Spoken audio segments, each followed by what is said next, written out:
and the impact that it had on the levees. So this is a Tea Party, 9/12 Patriot movement about American exceptionalism and freedom. And as we think about American exceptionalism, and we think about the fact that we are a different kind of nation, we are not a France or a Japan. As Ronald Reagan put it once, you can live in Japan all your life, you can move to France and learn the language and become part of their town and their country, but you can never really become French or Japanese. But every single person can come here and become an American.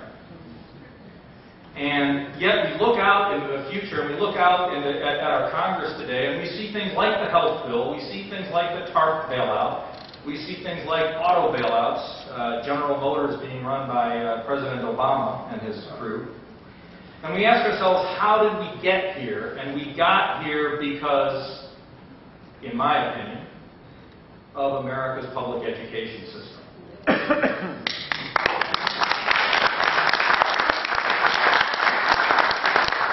They laid the groundwork for what is happening in our Congress and what has been happening in our Congress and states and our state houses. They've laid the groundwork over a long period of time, and they took some great ideas that de Tocqueville talked about in how we educated our people here in America, and we had a very, very educated populace all along. They took those ideas and they changed it from education to indoctrination. And now we have a real problem in our hands. I'm going to tell you about the easy, simple ways we can solve this problem, and then I'm going to tell you about some of the hardships you're going to encounter as you really try to solve it. Because they have developed a powerful, powerful network. $550 to $600 billion of your federal, state, and local tax dollars going toward building a system that has become much more about a money laundering scheme. I like to call America's public education system, particularly here in Illinois, a legalized money laundering scheme that is for very, very entrenched and rich adult interests like unions, bond dealers, bus companies, taxi cab companies, textbook companies, all of these very, very wealthy adult interests, and they are not out there to educate our children. They are out there to use our children as a stick to beat money out of us for their system. And we have to reform that system. We have to do something about that system, and the question becomes how. Do we reform it incrementally? Do we replace it? And if we are going to replace it, how do we replace it? And what do we replace it with? And then to all the points about all the politicians and statesmen out there, how do we do that in a way that we actually gain the votes and move the legislation and move the football down the field, move the needle on the dial meter on how people think and feel about this education system? It is not an easy thing. There are times I wish when you have 15 or 20 minutes to impart some ideas. How many people here are old Star Trek fans from the very first Star Trek?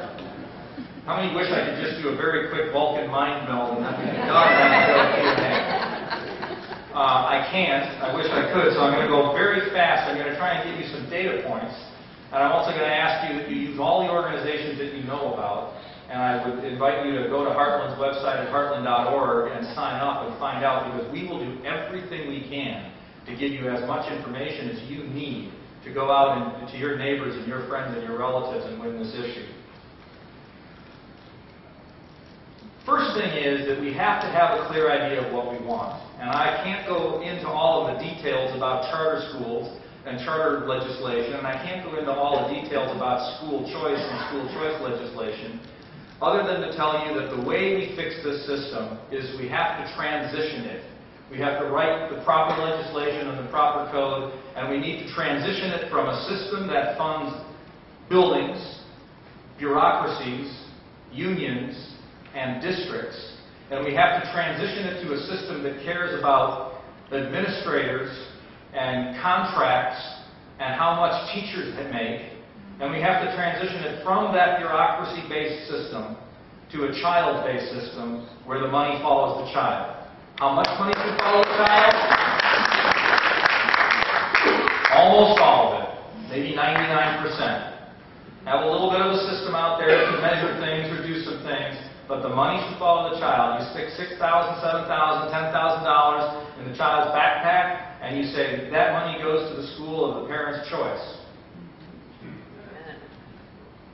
That leads to all kinds of political questions, like how, and how do we do this, and what about this situation, and what about that situation, and this is where it's going to get very hard as you talk to your friends and neighbors, because they're going to sit there and say, well, what about my bus route? And these are all distractions to take you away from the fact that we need to transition away from this system to that system, and we need to keep the pressure up on how to do that. And we'll do everything we can to help, and there's millions of organizations out there that will do the same.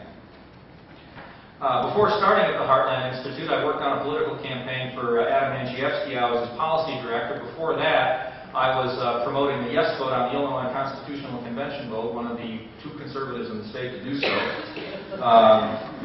I can answer questions about all that. I even brought copies of books that you can take with you on that issue, because it's still a good blueprint for what the problem is in Illinois, regardless of what your position is. But I also wrote up about 5 years ago what I thought was a very, very good transition plan, and it's a nice blueprint to start from. The money should follow the child. The money should come not from 3 sources, but pretty much from 1 source. Local control here in Illinois is virtually a myth. If you think your school district gives you local control, I would ask you how much local control you have over your McDonald's menu. Because your school district is a franchise of a single system, of a network, probably run by the IEA, the IFT, told what to do by the NEA. And the idea that your district is local control is a myth. And the idea that your property tax dollars give you local control is not explained to you properly, because your local property tax dollar for education is actually a state tax authorized to be collected locally on local assets. So when they say Illinois is 48th in funding from local sources, from state sources, your property tax is state money. So there's a lot of things they don't tell you. There's a lot of details that you have to learn as you want to go through this.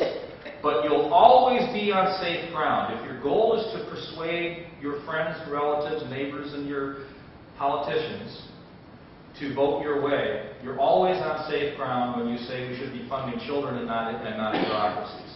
And that's one of there's key point you can take away with you. We want to fund children and not bureaucracies. And almost no one will be able to disagree with that. They'll ask all kinds of details and all kinds of questions, but they're not going to be able to disagree with that specific thing.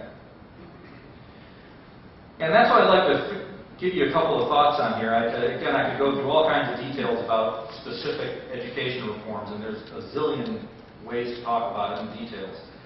But I'd like to give you a couple of pointers on how to sell education reform and how to sell transitioning from a bureaucracy-based system to a child-based system. And the one thing you can do today is to tell everybody the current system has failed. Where it appears to succeed in the suburbs, and there's a book out called Not As Good As You Think about suburban schools. But where it appears to succeed in the suburbs, it is succeeding at far too high a price. Where your property tax dollars and your income tax dollars are going to fund, again, incomes, buildings, bureaucracies, roads, bus companies, and not the actual instruction in the classroom. And where it fails, it is actually undermining the fabric of the nation. We have inner-city school districts that are graduating less than 50% of the people who start off their freshman year. Those children deserve far, far better than to be left in a situation where their large districts like Chicago and LA and New York are actually spending larger amounts of money than the Tony rich suburbs in many, many cases, and are completely incapable of educating the disadvantaged, poor, Hispanic, black voters, and all of those black kids, and all of those children are going to pose massive, massive problems for our competitiveness against other nations in terms of trade and economics. And we are losing ground rapidly there. But not only that, we're spending billions in taking care of the welfare cases and taking care of their the prisons, recidivism,